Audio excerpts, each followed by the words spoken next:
Pat Hoffman.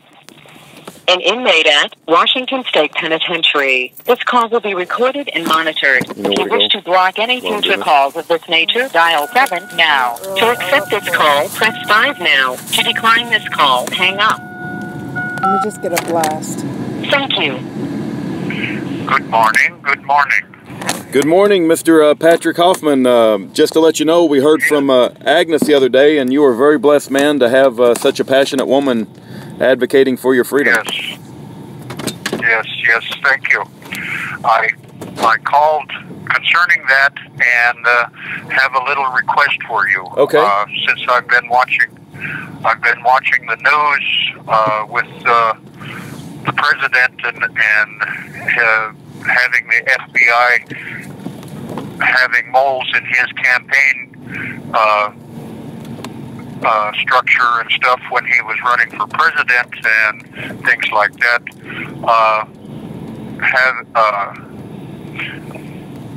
If you could possibly put a statement at the end of our audios concerning this and stuff, to have whoever listens to our audios request to the president that he release me because I'm an innocent man. If we could have that added to there, that would be a great help, because he has made reference to the basketball players, the professional sports players and stuff, that instead of kneeling at the national anthem, to give him a list of people that they thought that would had been mistreated by the judicial system. Well, it isn't only the judicial system, it's the whole arm of law enforcement where I'm concerned. I wasn't able to tell you that when I got picked up from Okanagan County after I turned myself in for justice back in 1986, August 29th, that on the plane flight from Okanagan to Spokane, I was transported by two federal officers, one an FBI agent and another was a Bureau of Indian Affairs agent, and they threatened on the way over Ojai Lake on the reservation. They threatened to throw me out if I didn't confess to this to them right then and there. And I told them that there was nothing to confess, that these officers had no right to do what they did to us, and we didn't know that they were officers until after the whole thing had ended, and I had turned myself in there, and maybe if they did their job, we wouldn't have so many problems on the reservation. And I continued by saying, as far as throwing me out of this plane, you want to consider your position very well, because if I get thrown out of this plane, I'm sure not going alone. Nothing was ever said about that. Nothing was ever brought up about it to any of the other law enforcement after that. That should have been, because there was no rights being given to me. I had not been given my Miranda rights or anything, and they were trying to coerce me into a statement on a flight. And the flight itself was very rough, to say the least. We were moving 500 to 1,000 feet every once in a while. There were thunderclouds and there was lightning and stuff, and it was a pretty rough ride in a 4-passenger Cessna. Well, anyway, Patrick, I'm sorry. Let me quickly share. I agree with you that the problem is more than just the judicial system. It's the whole arm of law enforcement. Also, in regards to modifying Agnes's audio, Just change the title. I can put I can put something in the description that you're requesting that people contact Donald Trump, but once an audio gets published, you can't really modify it without taking it down. So I can just put something in the description that says, you know, you're requesting that people contact Trump for a pardon. Yeah. Okay. Well, that's do what you can to augment that, and that will be good enough. I know it's hard, and I appreciate every little bit that you've done for me already. It's amazing to me that I finally found somebody after all of these years that is willing to help him at that level. I've had promises here and promises there inside the system, but once the inmate gets out, why, it's all debts are paid. All everything is forgotten about.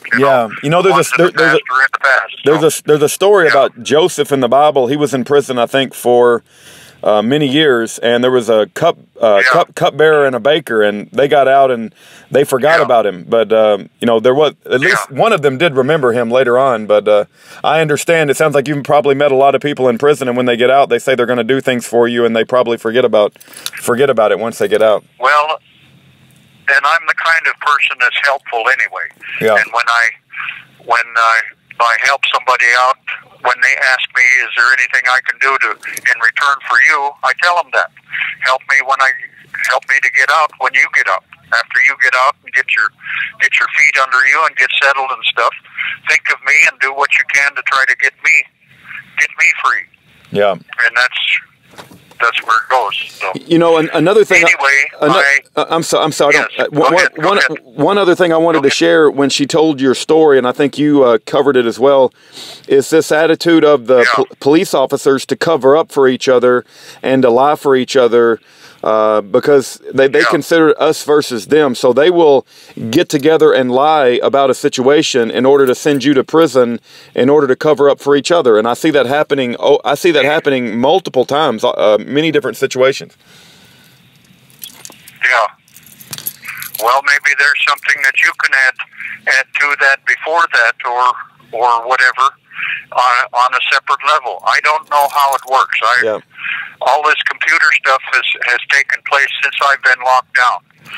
Yeah. I started with Teledyne 547 or something like that with the tribe way back in the late 70s when I was working for them. But it's nothing like it is now. There were, with the computer, you had to give it sentence by sentence commands and hope that it was able to transfer the sentence into binary code and come up with the proper action from the log to set it out to create a program for it. You had to read out a sentence, type out a sentence and stuff for each and every step that you required, and this was only for personnel. This was to create a personnel ledger, and you know, the regular things that you fill out for an application for a job, your name, your address, and your age, and all of that. That was to design a paper for the tribe for receiving applications for people that wanted jobs at that time. Yeah, well, 32 years in prison is a long time to be in prison. There's no doubt about that. Yeah, well, it's 3 life sentences now for the state of Washington. The state of Washington started out with 13.5, and I've got that pretty much covered. Yeah. Have you heard any more information about them moving you to a new prison? Do you think they'll be moving you soon, or? Well, I believe they will, but I don't expect it until it happens. That's just the way the Department of Corrections works here. Yeah. One day, you know, if I were to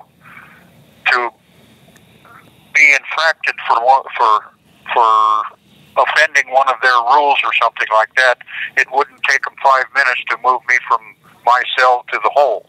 So that's where that's at, you know. Yeah. When you've got something good coming, they slow walk, and it's because you're a prisoner, you don't deserve it. That's their attitude.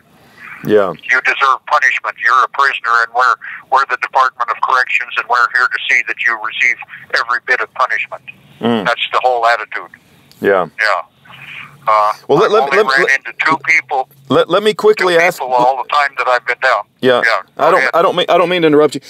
What I was investigating the pardons for the prison ministry from Donald Trump, and it's called a commutation. If you're currently in prison, it's a commutation form. Do you have that form, and have you filled it out, and have you sent it to Donald Trump?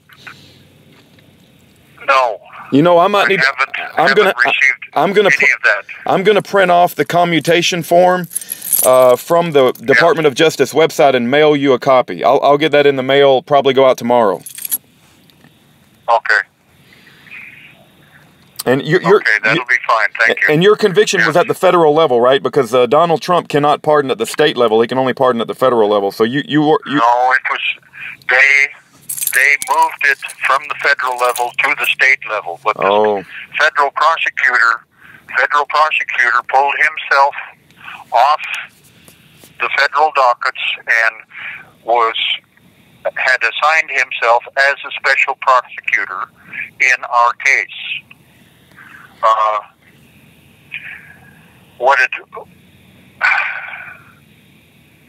It doesn't make any sense, because here's the deal.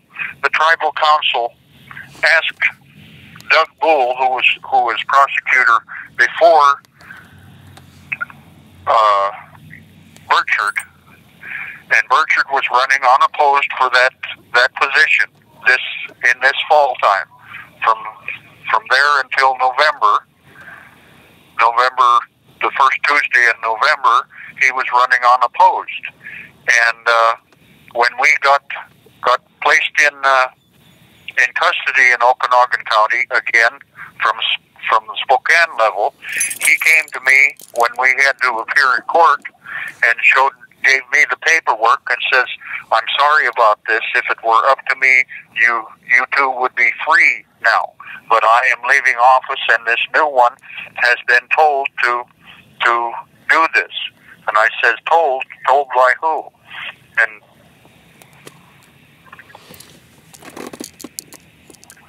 You still there, Patrick? Yes, I'm here. I have a dog here that's needing a little attention. I'm sorry. They let you have they let you have dogs in prison?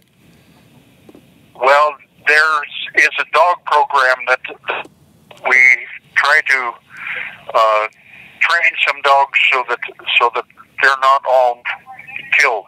I see. And this one is a 3-year-old Rottweiler female that's been, and she's just a beautiful, beautiful little dog. Wow, she's wonderful. I definitely would. No, there's one other thing I want to be clear, because we may be running out of time here in a few minutes.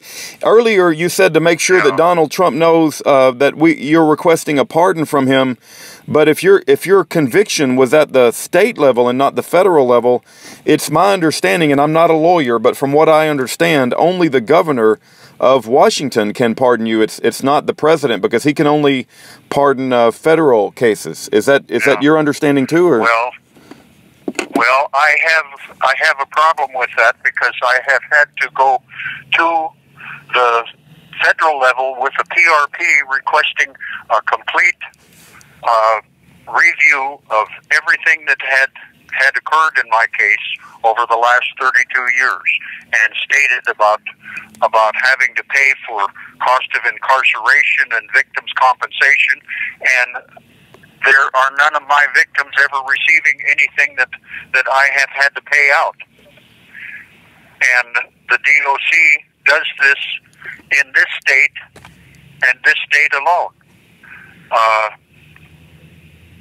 There's so many things that don't jive, don't come together right, and we had in our appeal process, we were denied our ability to present our case fairly and stuff because the appeal position at Division Level 3 in the state and at the Ninth Circuit level at Spokane level, at the federal level, both sent our appeal, after looking at it for 18 months, moved it to the next level rather than giving a decision on that. So in that process, it denied us our ability to argue or defend ourselves or anything else. It cut out our ability to appeal at two different levels and took away our ability to function in the court proceedings in a proper manner.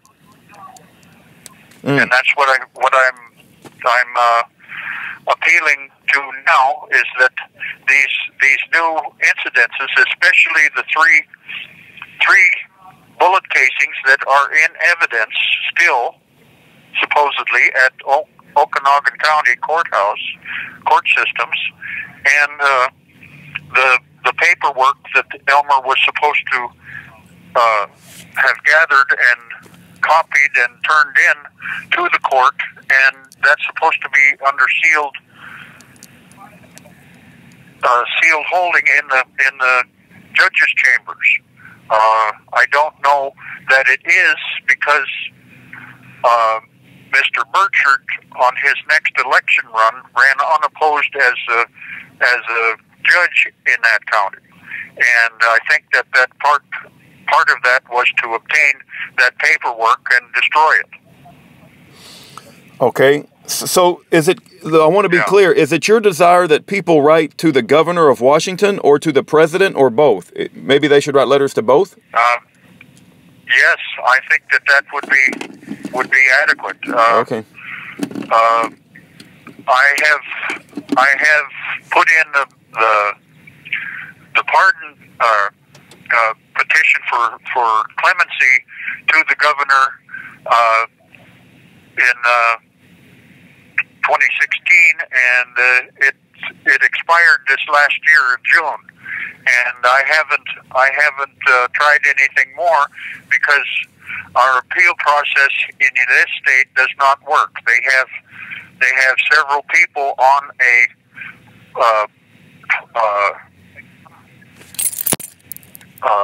clemency board, and they don't do anything but just shuffle the paper from out of the envelope into the waste can. They had one individual that received clemency for the three strikes law in this state, and he got out, and his mother died, and in his grief and stuff, he went and got high and got caught and all of that, and ended up back in prison. Well, I told him that he had ruined things for everybody else, and that I was quite sure that his mother was pleased about him going and getting high, doing things that she didn't want him to do in the first place after her death. So, hello? I'm here, Patrick. Are you still there? Yes, I'm here. Okay. Are you having a problem? No. I just had to step out of the car. We're out and about today. Okay. But no. Okay. At some point, I would like to understand, if your gun was a .45 and the victim, the man who died, was not shot with a .45, how in the world did they convict you for his murder? That doesn't make any sense. I know we may not have time to get into that today, but it's like, if your gun doesn't match the bullet that hit the man, how could you get convicted? The prosecutor... You have 60 seconds remaining. The prosecutor stood before the jury and acted as he was a viewing witness of the whole incident, and had me doing the same thing that if I'd have to have two triplet brothers. Wow. To be able to do all the things that he said that I was supposed to have done, including him being able to see in the darkness, see a smile on my face as I shot Millard to death. You have 30 seconds remaining. What's the name of the prosecutor? What's the name of the prosecutor? Jack Burchard. He's retired now. He lives in Okanagan. Okay. Lives in the Omak, okay. Okanagan area. Anyway, thank you. All right, thank you. Thank you, and I'll call you back again another time. Okay, God. Have a good day. You too, Patrick. God bless you, sir. God bless you. Respects and blessings to you. All right, peace and blessings to you. God bless.